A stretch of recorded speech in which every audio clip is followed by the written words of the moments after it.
RRB group D का notification आ चुका है। सिर्फ 22,000 के आसपास वैकेंसी है, जो कि हर बार कम होती जा रही है, लेकिन फिर भी हमें तो पढ़ाई करनी ही पड़ेगी। और आपने ऑलरेडी बहुत सारी वीडियोस भी नोटिफिकेशन का देख रखा होगा, इवन दो कि नोटिफिकेशन भी आपने पढ़ रखा होगा। लेकिन इस वीडियो में अगर आप बिल्कुल नए हो तो आपको फॉर्म को किस तरीके से फिल करना है, आपका जो कास्ट सर्टिफिकेट होता है, कैटेगरी सर्टिफिकेट होता है, वो किस तरीके से बनवाना है, कौन सा वैलिड होगा और किस किस तरीके से आपको फॉर्म में फिल करते टाइम क्या क्या चीजों को ध्यान देना है, वो सारी चीजें हम बात करेंगे। साथ ही साथ आपकी परफेक्ट स्ट्रेटेजी क्या होनी चाहिए पढ़ाई के लिए, क्योंकि देखो मैं कोई टीचर तो हूं नहीं कि अपना कोर्स बेचूंगा, बोलूंगा कि यही सबसे बेस्ट है, मेरा वाला ही कोर्स बेस्ट है। तो जो बेस्ट होगा ताकि आप ग्रुप डी की एक जॉब ले पाओ। और देखो आज के टाइम में किसी भी प्राइवेट जॉब से जो कि 10 से 15,000, 20,000, 25,000, 30,000, तो उनसे बेटर है रेलवे की ये जॉब, क्योंकि आपको मेडिकल की सुविधा मिलती है, आपको ट्रेन की सुविधा मिलती है, आपके अंदर एक कॉन्फिडेंस आता है कि मैं गवर्नमेंट के अंदर में जॉब कर रहा हूं और ये एक सिक्योर जॉब होती है। ठीक है, और मैं खुद 3 साल से जॉब कर रहा हूं भाई सेंट्रल गवर्नमेंट की, तो मुझे पता है कि वाकई में भाई यहाँ पे जो मेडिकल फैसिलिटी, ट्रेन की फैसिलिटी और बाकी जो सेफ्टी और सिक्योरिटी मिलती है ना, वो बाकी जॉब्स में नहीं मिलती। सबसे पहले तो है साइंस, जो कि हमारे हर एक स्टूडेंट्स के मन में होता है, जो लोग भी ग्रुप डी की प्रिपरेशन करते हैं कि साइंस मुझे अच्छा करना है, साइंस ही ग्रुप डी का बेस है। तो साइंस के लिए आपको सिर्फ 2 चीजें करनी है। सबसे पहले तो आपको क्लास देखनी है, डेली 2 क्लास देखनी है। कौन सी क्लास देखनी है? तो साइंस मैग्नेट की आपको 110 क्लास पड़ी हुई है साइंस मैग्नेट यूट्यूब चैनल पे, और इसका प्लेलिस्ट का जो लिंक है वो मैंने आपको इसी पीडीएफ में अवेलेबल करा रखा है। तो उस पर आप क्लिक करोगे तो 110 क्लास देखने को मिल जाएंगी। अगर आप डेली 2 क्लास करते हो तो 55 डेज में आप पूरी क्लास ईजिली कर ले जाओगे। हम कहते हैं भाई वीक में आप एक दिन क्लास नहीं करते हो, किसी दिन आप एक ही क्लास कर पाते हो, फिर मान लो वीक में एक दिन आपकी क्लास छूट भी जाती है, तो 1.5 महीने का ये जो कोर्स है इसको आप 3 महीने में कंप्लीट करो। तो 3 महीने में आपकी साइंस कंप्लीट हो गई। और नोट्स बनाते हुए चलना है, बहुत ज़्यादा अच्छा नोट नहीं बनाना है, लाइक कि आपको समझ में आए उस टाइप से बस आपको नोट्स बनाते हुए चलना है। तो 3 महीने में आपका ये वीडियो क्लास खत्म हो जाएगा, जिसमें आपका केमिस्ट्री, बायोलॉजी और फिजिक्स तीनों कंप्लीट हो जाएगा। विद उन्होंने कुछ न्यूमेरिकल वगैरह भी करा रखे हैं, ठीक है, कुछ प्रैक्टिस वगैरह भी करा रखी है। तो उस सबको मिला के 3 महीने आपका साइंस खत्म हो जाएगा वीडियो क्लास।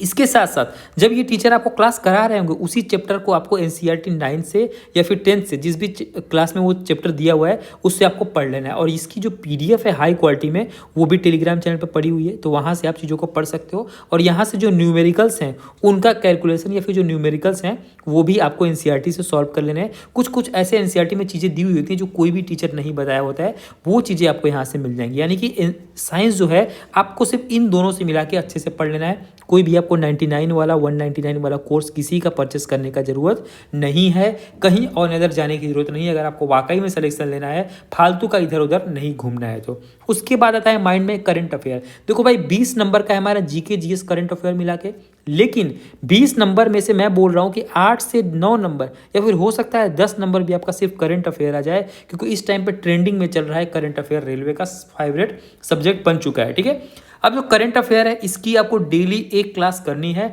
जो कि 30 मिनट की होगी या फिर 40 मिनट के अंदर अंदर होगी। ठीक है, इसका आप चाहो तो नोट्स भी इजी नोट्स बना सकते हो। कोई एक रफ टाइप मोटी डायरी बना लेना है, फिर मोटा कोई रजिस्टर बना लेना, उसमें 2-3 लाइन बस लिखना जो जो इंपॉर्टेंट होंगे। अब ये कहाँ से करना है? तो 2026 जनवरी से लेके और जब तक एग्जाम नहीं हो जाता है तब तक का करंट अफेयर हमें पढ़ना है। 25 का पढ़ना है कि नहीं पढ़ना है ये हम आपको कभी बाद में शॉर्ट वीडियो के माध्यम से बताएंगे एग्जाम के ट्रेंड को देखते हुए, लेकिन फिलहाल जनवरी 2026 से हमें करंट अफेयर स्टार्ट करना है और डेली करंट अफेयर पढ़ना है। आधे घंटे का परचम क्लास से आपको पढ़ना है, जिसका लिंक भी मैंने आपको इसी पीडीएफ में ऐड कर रखा है।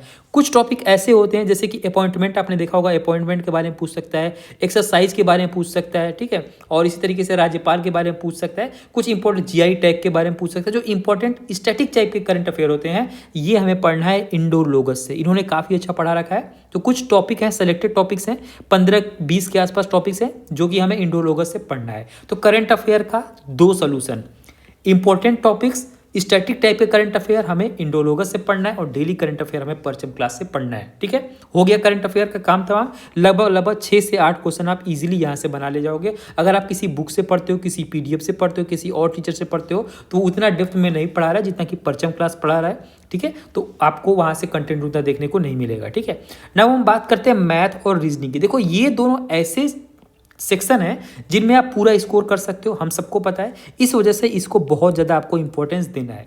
डेली 2 क्लास करनी है आपको मैथ्स की और डेली 2 या फिर 1 क्लास करनी है आपको रीजनिंग की भी। सबसे पहले हम मैथ्स की बात कर लेते हैं जो कि 25 नंबर का है। 25 में हमें 20 प्लस ही नंबर लेके आना है, नहीं तो 22 से 23 नंबर तो लेके आने ही। बहुत आसान क्वेश्चन आता है मैथ्स का, मैं रियल बता रहा हूँ आपको, बहुत आसान क्वेश्चन आता है। टीचर जो है वो साहिल सर रहेंगे, ये आप स्क्रीन पे देख पा रहे हो। ये पूरा का पूरा जो प्लेलिस्ट है इसमें साहिल सर ने हर एक टॉपिक, जितने भी टॉपिक्स आपके ग्रुप डी में आते हैं सबको इन्होंने कवर करा रखा है रेलवे के अकॉर्डिंग। तो साहिल सर से आप हर एक टॉपिक, ऊपर मैंने आपको यहाँ पे जो पीडीएफ दिखाई, ये पीडीएफ, इसमें जितने भी टॉपिक है आप नंबर सिस्टम उठाओ, बोर्ड माउस उठाओ, डेसिमल उठाओ और साहिल सर के प्लेलिस्ट में जाके वो चैप्टर को कंप्लीट कर जाओ और उसका चाहो तो आप नोट्स वगैरह भी बना सकते हो। ठीक है, ऐसे करके एक टॉपिक को आपको कंप्लीट करना है और उस टॉपिक को फिर किरण की बुक उठाओ, पिनेकर की उठाओ या फिर वाईसीटी की उठाओ। यहाँ से आपको जो इजी वाले क्वेश्चन होते हैं, इजी क्वेश्चन कौन होंगे जो आपसे 1-2 बार में लग जाए, मिनिमम 2 से 3 मिनट के अंदर लग जाए, वो इजी क्वेश्चन होंगे, उनको पहले बना लेना है। मान लो कि 500 क्वेश्चन दिए होंगे नंबर सिस्टम से, तो 200 क्वेश्चन आपको बना लेने हैं ईजी वाले। ठीक है, जो नहीं आता है उसको छोड़ते जाओ, वो तब बनेंगे जब आपका मैथ पूरा तैयार हो जाएगा। आपके जो अंतरात्मा है ना भाई, उसमें मैथ आपके जब आ जाएगा तब आपसे हार्ड और मॉडरेट क्वेश्चन भी बनने लगेंगे। स्टार्टिंग में नहीं बनते हैं, किसी से नहीं बनते हैं। तो आपको पैनिक नहीं होना है कि भाई पहला लगा फिर 10 क्वेश्चन नहीं आए, फिर 11वां लगा फिर 10 क्वेश्चन नहीं आए। तो आपको ये नहीं सोचना है कि भाई 10-10 क्वेश्चन छूट जा रहे हैं। आपको बस ईजी वाले करते हुए चलना है। जैसे जैसे आपको कंसेप्ट समझ में आएगा, जैसे जैसे आप पकड़ते रहोगे मैथ को, जैसे जैसे मैथ आपके अंदर आता रहेगा भाई आपसे क्वेश्चन बनते रहेंगे। तो मैथ को आपको कुछ ऐसे खत्म करना है, इनसे चैप्टर पढ़ो जो मैंने पीडीएफ दिया वहाँ से, और यहाँ से आप क्वेश्चन लगा दो, फिर नेक्स्ट चैप्टर पकड़ो। ऐसे ही आपको डेली 2 क्लास करनी है इन टीचर की, डेली 2 क्लास करनी है। ओके, रीजनिंग में 30 नंबर का है, बहुत इंपॉर्टेंट है, सबसे इंपॉर्टेंट सेक्शन है। यहाँ पे आपको 30 में 30 नंबर लेके आने ही आने हैं। मान लो गलती हुई कुछ, कोई स्टेटमेंट कंक्लूजन के कोई ऐसे चैप्टर आ गया जहाँ से आप नहीं कर पाए, ब्लड रिलेशन के कभी कभी क्वेश्चन आता है, तो लेकिन 28 नंबर के आसपास आपको लेके आना ही आना है। इसके लिए आपको क्या करना है, डेली 2 क्लास करो। अगर नहीं टाइम मिलता है, मान लो आप कोई जॉब वगैरह करते हो, तो डेली 1 क्लास तो एटलीस्ट आप करो ही करो। ठीक है, आकाश सर की प्लेलिस्ट मैंने इसी पीडीएफ में दे रखी है, यहाँ पे सारा का सारा पीडीएफ दे रखा है। उनसे आप डेली 1 या 2 क्लास करो और क्लास करने के बाद सेम मैथ वाला फार्मूला अपनाना है। किरण, पिनेकल या फिर वाईसीटी से आपको प्रैक्टिस कर लेनी है। 50 से 100 क्वेश्चन जितने मैक्सिमम कर सकते हो वो क्वेश्चन कर लो। जो नहीं आता है उसको छोड़ दो। कब के लिए? जब बाद के लिए, जब पूरा सिलेबस कंप्लीट हो जाए। जीके जो कि 20 नंबर है, मैंने आपको बताया 8 से 10 नंबर के आसपास तो आपका करंट अफेयर ही आ जाएगा। भाई इनके लिए मुझे इतना मेहनत नहीं करना है। 2 चीज़ें सिर्फ फॉलो करनी है, 1 घंटे से लेके आधा घंटा, मैं कहता हूँ आधा घंटा सिर्फ आपको देना है जीके के लिए, जिसमें आपको जियोग्राफी खत्म करनी है, हिस्ट्री खत्म करना है। स्टैटिक उतना मत पढ़ना, मैं बोल रहा हूँ पॉलिटी पढ़ना है और इकोनॉमिक्स पढ़ना है। लेकिन इनको पढ़ना कहाँ से है? लूसेंट की 160 रुपये की बुक आती है, 170 रुपये की, लेटेस्ट वाली चौड़ी वाली परचेस कर लेना, उसको पढ़ जाना। लूसेंट अगर आपको समझ में नहीं आता है, मेरी जो क्लासेज हैं जो कि दूसरे चैनल पर चल रही है, उसका लिंक आपको कमेंट में दे दूंगा, वहाँ से आप लूसेंट को समझ सकते हो। ज्योग्राफी को, हिस्ट्री को, पॉलिटी को और इकोनॉमिक्स की पढ़ा दूंगा, वो समझ सकते हो। और टेक्स्ट बुक से उस चैप्टर की प्रैक्टिस कर लेना। ये सारे के सारे जो चैप्टर टेस्ट आप देख रहे हो टेक्स्ट बुक वगैरह पे ना, देखो टेक्स्ट बुक का कोई प्रमोशन नहीं कर रहा हूँ, यहाँ पे दिया हुआ है तो पढ़ना ही है आपको, तो इसलिए मैं आपको बता रहा हूँ। ठीक है, तो यहाँ से आप चैप्टर वाइज हिस्ट्री के, स्टैटिक जीके के, पॉलिटी के, इकोनॉमिक्स के, आप किसी की भी एग्जाम के, लाइक रेलवे का कोई भी एग्जाम, उससे आप प्रैक्टिस कर सकते हो। जरूरी नहीं कि आप ग्रुप डी वाले ही प्रैक्टिस करो, जनरल नॉलेज सबका सेम होता है, तो कहीं से भी आप चैप्टर वाइज प्रैक्टिस कर सकते हो लूसेंट को पढ़ने के बाद से। ठीक है, लेकिन ऐसा नहीं कि आप दिन भर वीडियो देख रहे हो। भाई यहाँ पे आपको 8 से 10 क्वेश्चन आने वाले हैं जीके के, और उसमें से आप 2 से 3 क्वेश्चन कर पाओगे, और उसके लिए भी आप 4 से 5 घंटा वीडियो क्लास करो, तो वो सब करना नहीं है, सिर्फ आपको इतना पढ़ना है। ठीक है, और स्टैटिक के लिए आपको प्रीवियस ईयर क्वेश्चन आप चाहो तो टेलीग्राम पे पीडीएफ पे वहाँ से लगा सकते हो, या फिर टेक्स्ट बुक से भी आप स्टैटिक जी के क्वेश्चन लगा सकते हो, जितने भी रेलवे में ऑलरेडी आए हुए हैं। इससे ज़्यादा आपको ना कोई बुक परचेस करनी है, ना कुछ ज़्यादा कोर्स परचेस करना है। देखो तो डेली करंट अफेयर है मैडम का, वो प्लेलिस्ट आपको यहाँ पे देखने को मिल जाएगा। मैथ की जो प्लेलिस्ट है वो यहाँ पे आपको देखने को मिल जाएगी। रीजनिंग की प्लेलिस्ट यहाँ पे क्लिक करोगे मिल जाएगी, और साइंस की पूरी प्लेलिस्ट जो कि 110 क्लासेज हैं वो यहाँ पे आपको देखने को मिल जाएगी। और सबसे लास्ट में आता है मॉक टेस्ट, इसी के दम पे सिलेक्शन होता है, और रिवीजन जो कि आपके स्किल को, मतलब आपकी जो पढ़ाई है उसको स्किल में चेंज करता है। ठीक है, तो रिवीजन और मॉक टेस्ट बहुत इंपॉर्टेंट है। मॉक टेस्ट देखो, अगर आप पहली बार एग्जाम दे रहे हो तो 3 प्रकार का होता है। एक होता है chapter test of all section. All section मतलब कि जैसे नंबर सिस्टम का चैप्टर टेस्ट हो गया, ठीक है, मेंसुरेशन का चैप्टर टेस्ट हो गया, एनालॉजी का चैप्टर टेस्ट हो गया, साइंस में सेल का हो गया, टिश्यू का हो गया। इस तरीके से चैप्टर टेस्ट जो होते हैं उनको आपको देना है। जब भी आपको कोई चैप्टर कंप्लीट हो जाता है उसका चैप्टर टेस्ट आप टेक्स्ट बुक पे जाके दे दो, या फिर कोई भी प्लेटफॉर्म यूज़ करते हो वहाँ पे आप उसका चैप्टर टेस्ट दो। रेलवे का कोई भी एग्जाम उठाओ और चैप्टर टेस्ट देने लगो। ठीक है, एएलपी का देख लो, टेक्नीशियन का देखो, एसआई का देखो, किसी का भी चैप्टर टेस्ट आप पूरे के पूरे खत्म करो, जितना मैक्सिमम हो सकता है उतना। डेली बेसिस पे आपको आधा घंटा स्टार्टिंग से ही देना है। चैप्टर खत्म, चैप्टर टेस्ट। सेक्शनल टेस्ट क्या होता है, जैसे कि मैथ्स का पूरा 10-12 क्वेश्चन का सेट है जो अलग अलग चैप्टर से, उसको सेक्शनल टेस्ट बोलते हैं। उसको भी आप बीच बीच में देते रहो। मान लो 4 से 5 टॉपिक खत्म हुआ तो आप 5-6 सेक्शनल टेस्ट देना स्टार्ट कर दो, ठीक है। तो इस तरीके से आप सेक्शनल टेस्ट हो, जब भी आपको बीच बीच में टाइम मिलता है, जब भी आपको लगता है कि मूड फ्रेश करना है, उस टाइम पे आप सेक्शनल टेस्ट और चैप्टर टेस्ट दे सकते हो।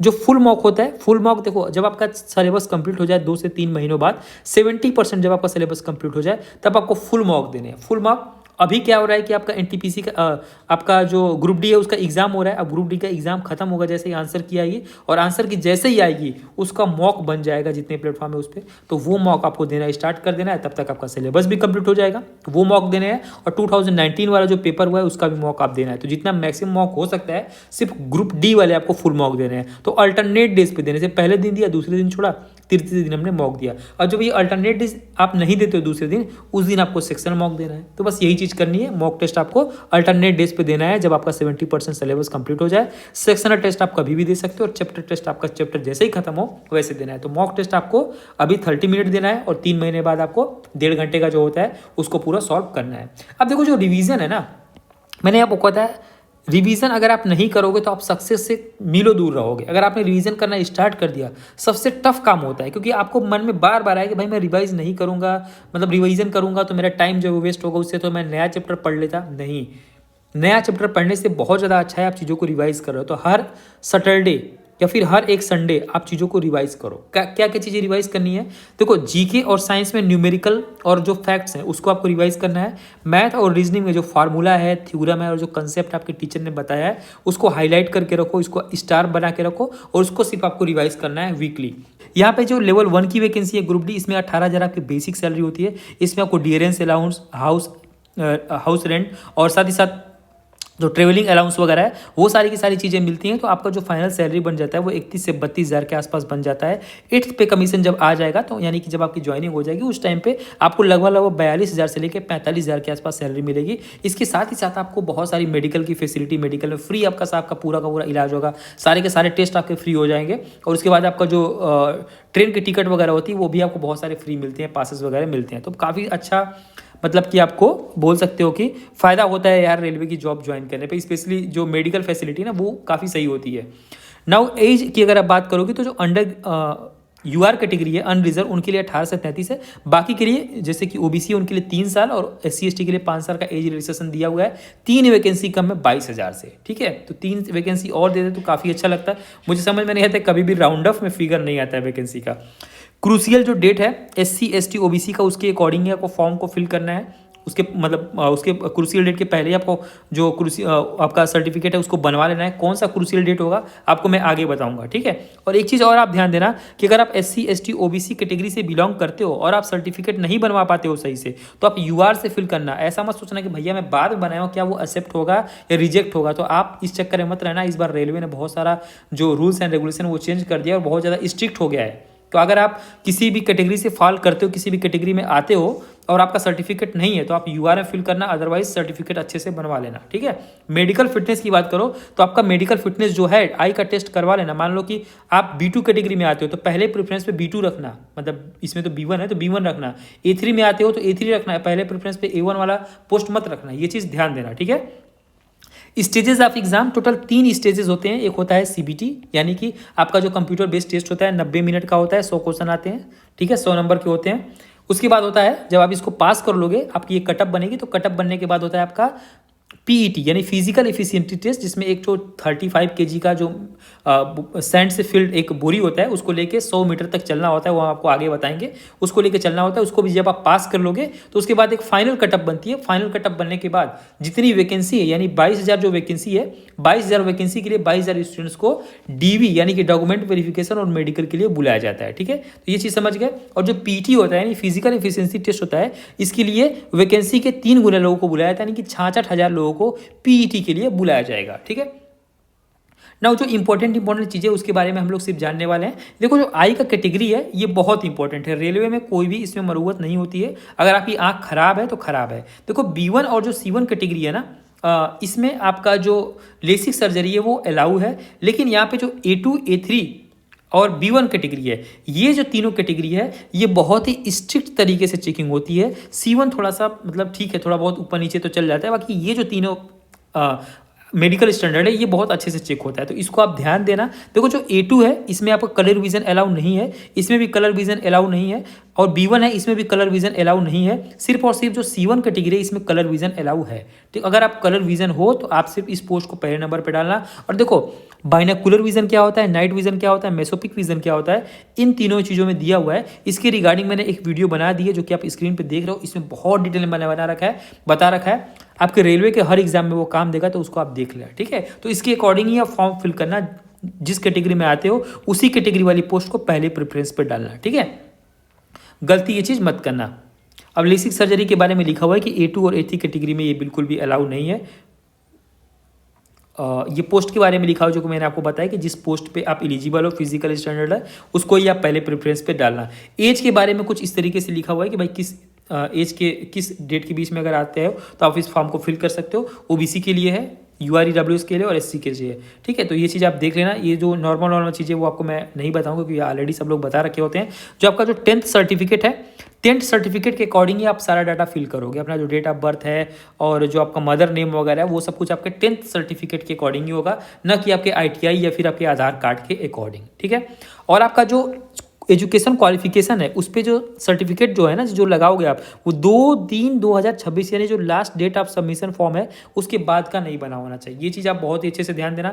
एग्जाम जो फीस है वो 500 रुपये है सबके लिए, 250 रुपये वो इन लोगों के लिए। किसके लिए? SC ST ex serviceman, PWD female और ट्रांसजेंडर माइनॉरिटी और इकोनॉमिक बैकवर्ड क्लास के लिए 250 रुपये है। और इसमें से 50% आपका एग्जाम देने के बाद, क्लियर नहीं, एग्जाम देने के बाद CBT वाला पहला एग्जाम देने के बाद वापस आते हैं, उसके अकाउंट में आएंगे जिसके अकाउंट का नंबर आपने फॉर्म फिल करते हुए दिया है। तो वो चीज़ आप ध्यान देना, साइबर वाले का मत दे देना। और 250 रुपये जो इनका पैसा है ये पूरा का पूरा 100% रिफंड हो जाता है उस अकाउंट में जो अकाउंट आपने फॉर्म फिल करते हुए दिया है, ठीक है।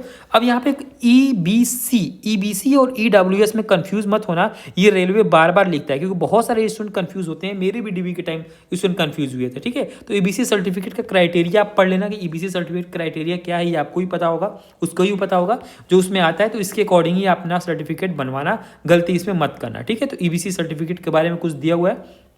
नाउ OBC सर्टिफिकेट के बारे में 2 इंपॉर्टेंट चीज दिया हुआ है। सबसे इंपॉर्टेंट चीज तो ये है कि 1 अप्रैल 2025 या फिर इसके बाद, जैसे कि इसका फॉर्म का डेट है 2/3/2026, इसके और इसके बीच का आपका OBC सर्टिफिकेट बना होना चाहिए। अगर आपने नहीं बनवाया तो अभी 1 महीने का टाइम है, 10-15 दिन में OBC certificate max to max बन जाता है, वो चीज़ आप बनवा लेना। लेकिन NCL सर्टिफिकेट बनवाना यानी कि नॉन क्रीमी लेयर। और एक चीज़ यहाँ पे क्लियरली मेंशन है कि भाई अगर आप OBC से बिलोंग करते हो तो आपका जो OBC सर्टिफिकेट है उस पर ये लाइन मेंशन होनी चाहिए, अदरवाइज आपको OBC में जो है मेंशन नहीं किया जाएगा, ठीक है। तो ये चीज़ OBC के लिए, ये चीज़ आप बहुत अच्छे से पढ़ लेना, OBC वाले कैंडिडेट, ठीक है। और उसके बाद है, हमको पता है कि भाई एक CBT होता है, CBT 90 मिनट का होता है, 25 क्वेश्चन जनरल साइंस, मैथमेटिक्स के 25 क्वेश्चन, 30 क्वेश्चन रीजनिंग के, 20 क्वेश्चन करंट अफेयर के, टोटल 100 क्वेश्चन होते हैं। और क्या क्या सिलेबस है, कैसे पढ़ना है, इसके बारे में हमें आपको ऑलरेडी डिटेल में बता रखा है। और ये सिलेबस एग्जैक्ट मैंने जो PDF है उसमें छाप रखा है। अब देखो जो यहाँ पे एक चीज़ है PET फिजिकल एफिशिएंसी टेस्ट, ये बहुत ही ज़्यादा आसान होता है मेल कैंडिडेट के लिए और ये है फीमेल कैंडिडेट के लिए। तो मेल कैंडिडेट के लिए क्या होता है, 35 किलो का एक बोरी होता है जिसमें सैंड भरा होता है, उसको लेके 100 मीटर तक चलना होता है 2 मिनट में। लेकिन एक बार भी आपने गिराया रखा या फिर आप रुके, मतलब कि दोबारा आपको चांस नहीं मिलता है। एक बार में ही आपको 100 मीटर चलना होता है 2 मिनट में, बहुत ईजी होता है, आप चल लोगे। एक चीज़ ये हो गई। एंड 1000 मीटर यानी 1 किलोमीटर आपको 4 मिनट 15 सेकंड में दौड़ना होता है। इन वन चांस दूसरा चांस नहीं दिया जाएगा, ठीक है। तो इसकी प्रैक्टिस आप 1 वीक या फिर 10 दिन में इजीली कर सकते हो। और वुमेन के लिए थोड़ा सा कम है, जैसे कि इनको 35 किलो, तो इनको 20 किलो का वेट जो है वो दिया जाता है। इनको भी 100 मीटर चलना होता है 2 मिनट में, यानी टाइम सेम है, सिर्फ और सिर्फ जो वेट है वो थोड़ा सा ऊपर नीचे हो जाता है। नाउ इनको 1 किलोमीटर चलना था, इनको भी 1 किलोमीटर चलना होता है, लेकिन इनको 4 मिनट 15 सेकंड में, वुमेन को 5 मिनट 40 सेकंड में चलना होता है, यानी कि लगभग 1 मिनट 25 सेकंड इनको ज़्यादा दिया जाता है, ठीक है। और PWD कैंडिडेट के लिए अगर आप PWD हो यानी पर्सन विद बेंचमार्क डिसेबिलिटी में अगर आप आते हो तो आपको जो PET है फिजिकल एफिशिएंसी टेस्ट, उससे आप एक्सेप्टेड हो सकते हो। लेकिन उसके लिए आपको अपना जो भी प्रिस्क्राइब्ड वगैरह है वो सब कुछ वहाँ पे लेके जाना होगा। और जो यहाँ पे कुछ एक इम्पोर्टेंट चीज़ भी लिखा हुआ है, जो प्रेग्नेंट फीमेल कैंडिडेट होती हैं उनको भी, अगर कोई कैंडिडेट है जो कि प्रेग्नेंट है उस टाइम पे, तो उनको जो पीटी है उस टाइम पे ये अपना सर्टिफिकेट प्रस्तुत करेंगे तो पीटी से एक्सटेम्प्टेड किया जाएगा। लेकिन जब वो ठीक होंगी, फिजिकली फिट होंगी, उस टाइम पे उनका जो सीट है वो रिजर्व रखा गया रहेगा और बाद में उनका पीटी कराया जाएगा। ठीक है, तो ये कुछ इंपॉर्टेंट चीज़ें जो मैं आपको बताता हूँ। हालांकि मैं एक वीडियो बनाऊंगा जिसमें जो लाइक कि एक्सेप्शनल चीज़ें होती है, जैसे पीडब्ल्यूडी कैंडिडेट होते हैं ना, इनके लिए और जो मेडिकल प्रॉब्लम्स होती हैं उसके लिए एक वीडियो डिटेल में बताऊंगा, जो कि किसी भी टीचर ने नहीं बता रखा है according to railway medical criteria. तो वो मैं बना दूंगा, कुछ दिन का वेट कर लेना और कमेंट बॉक्स में आप ड्रॉप भी कर देना। अगर आपको ज़्यादा ज़रूरत है तो मैं जल्दी से जल्दी बनाने की कोशिश करूँगा। ठीक है, नाउ देखो, जब आप फॉर्म को फिल करोगे तो कुछ डॉक्यूमेंट है जो कि आपको लेके बैठना पड़ेगा। जैसे कैंडिडेट सिग्नेचर जो है वो आपको ब्लैक कलर में करना है। ठीक है, ब्लैक कलर में करना है और सिंपल रखना है। जैसे कि मेरा नाम गगन है तो मैं कुछ इस तरीके से साइन करूंगा और ये ब्लैक कलर में होना चाहिए। ये फॉन्ट ब्लैक कलर में होना चाहिए पेन आपका, और नीचे ये जो है ये व्हाइट कलर में होना चाहिए। तो ये चीज़ ध्यान देना, और ऐसे मत करना है जैसे GAGN लिखा मैंने ना, ऐसे नहीं करना है आपको, रनिंग हैंड में करना है, ऐसे करना है। ठीक है, और वही सिग्नेचर हर जगह करना है आपको।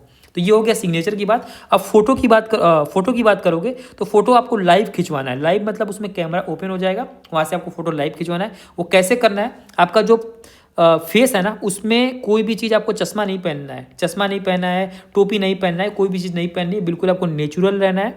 ठीक है, और आपका जो टी शर्ट वगैरह है वो आपका ब्लैक कलर में पहनना है या फिर कोई डार्क कलर पहनना, व्हाइट मत पहनना। ठीक है, और ग्लास वगैरह लगा के मत करना, और जो बैकग्राउंड पीछे का है वो बिल्कुल प्लेन होना चाहिए। ठीक है, तो ऐसा करना, और साथ ही साथ आपके जो दोनों कान हैं वो दिखने चाहिए। ठीक है, तो कुछ इस तरीके से आपको अपना फोटो लाइव लेना है। ठीक है, तो वो अच्छे से कर लेना, और आपको फोटो और जो आपका सिग्नेचर उसको कैसे एडिट करना है उसके रिगार्डिंग मैंने वीडियो बना रखा है। आप थोड़ा स्क्रॉल करोगे तो आपको मिल जाएगा कैसे आपको एडिट करने में प्रॉब्लम आ रही है, तो सिंपल वे में आप अपने सिग्नेचर को एडिट कर सकते हो। तो ये हो गया फोटो और सिग्नेचर का।